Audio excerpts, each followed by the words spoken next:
অবশেষে চীনের সঙ্গে চলমান বাণিজ্য যুদ্ধ অবসানের ইঙ্গিত দিয়েছেন যুক্তরাষ্ট্রের প্রেসিডেন্ট ডোনাল্ড ট্রাম্প।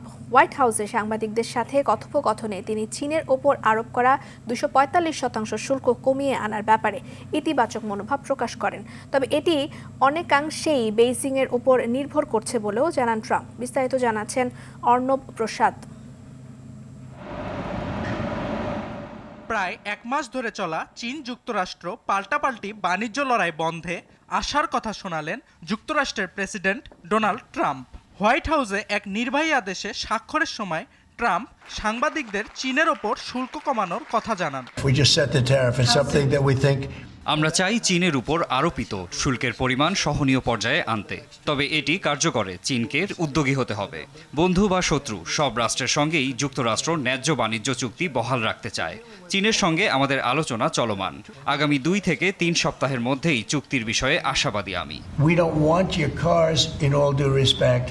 এর আগে গেল 2 এপ্রিল চীন সহ পৃথিবীর বিভিন্ন দেশের পণ্যের ওপর বিভিন্ন আকারের আমদানি শুল্ক আরোপ করে যুক্তরাষ্ট্র।